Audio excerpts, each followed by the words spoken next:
മഹാരാഷ്ട്രയിലെ സ്കൂളിൽ ആർത്തവ പരിശോധന നടത്തിയ സംഭവം വിവാദമാവുകയാണ്. സ്കൂളിലെ ശുചിമുറിയിൽ രക്തക്കറ കണ്ടതിനു പിന്നാലെയാണ് അധികൃതർ വിദ്യാർത്ഥികളെ പരിശോധിക്കുന്നത്. 5 മുതൽ 10 വരെ ക്ലാസുകളിലെ കുട്ടികളെ ആർത്തവമുണ്ടോ എന്നറിയാൻ വസ്ത്രമഴിപ്പിച്ച് പരിശോധന നടത്തുകയായിരുന്നു. താനെയിലുള്ള RS ധമാനി സ്കൂളിലാണ് പ്രായപൂർത്തിയാകാത്ത പെൺകുട്ടികൾക്ക് നേരെ അതിക്രമം നടന്നിരിക്കുന്നത്. അധ്യാപകരുടെ നേതൃത്വത്തിൽ ഇക്കഴിഞ്ഞ ചൊവ്വാഴ്ചയായിരുന്നു സംഭവം. പെൺകുട്ടികളെ പ്രിൻസിപ്പൽ സ്കൂൾ ഹാളിലേക്ക് വിളിച്ചുവരുത്തി ശുചിമുറിയിൽ കണ്ടെത്തിയ രക്തക്കറയുടെ ചിത്രങ്ങൾ കാണിക്കുകയായിരുന്നു. പിന്നാലെ വിദ്യാർത്ഥികളിൽ ആർത്തവമുള്ളവരെയും ഇല്ലാത്തവരെയും 2 ഗ്രൂപ്പുകളായി തിരിഞ്ഞുമാറി നിൽക്കാൻ ആവശ്യപ്പെട്ടു. ശേഷം ആർത്തവമില്ലെന്ന് പറഞ്ഞ 10നും 12നും ഇടയിൽ പ്രായമുള്ള കുട്ടികളെ പരിശോധിക്കാൻ വനിതാ ജീവനക്കാരിയോട് ആവശ്യപ്പെടുകയായിരുന്നു. അടിവസ്ത്രങ്ങളിൽ സ്പർശിച്ചാണ് പരിശോധന നടത്തിയത്. ആർത്തവമില്ലെന്ന് പറഞ്ഞ പെൺകുട്ടികളിൽ ഒരാൾ സാനിറ്ററി നാപ്കിൻ ഉപയോഗിക്കുന്നതായി കണ്ടെത്തിയതോടെ കുട്ടിയെ മറ്റു വിദ്യാർത്ഥികളുടെയും ജീവനക്കാരുടെയും മുന്നിൽ വെച്ച് വഴക്ക് പറയുകയും അപമാനിക്കുകയും ചെയ്തു. സംഭവം പുറത്തറിഞ്ഞതോടെ സ്കൂൾ അധികൃതർക്കെതിരെ വ്യാപക വിമർശനമാണ് ഉയരുന്നത്. വിവരമറിഞ്ഞ് സ്കൂളിലെത്തിയ മാതാപിതാക്കൾ പ്രിൻസിപ്പൽ അടക്കമുള്ളവരെ പുറത്താക്കണമെന്നാവശ്യപ്പെട്ട് പ്രതിഷേധിച്ചു. തുടർന്ന് സ്കൂൾ പ്രിൻസിപ്പൽ, പ്യൂൺ, 2 അധ്യാപകർ, 2 ട്രസ്റ്റികൾ എന്നിവർക്കെതിരെ പോക്സോ നിയമപ്രകാരം കേസെടുത്തിട്ടുണ്ട്. പ്രിൻസിപ്പലും പ്യൂണും അറസ്റ്റിലായി.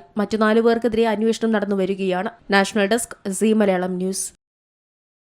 ഏറ്റവും പുതിയ വാർത്തകളും വിശേഷങ്ങളും വിരൽ തുമ്പിലറിയാൻ സീ മലയാളം ന്യൂസ് എല്ലാ ഡിജിറ്റൽ പ്ലാറ്റ്ഫോമുകളിലും ലഭ്യം.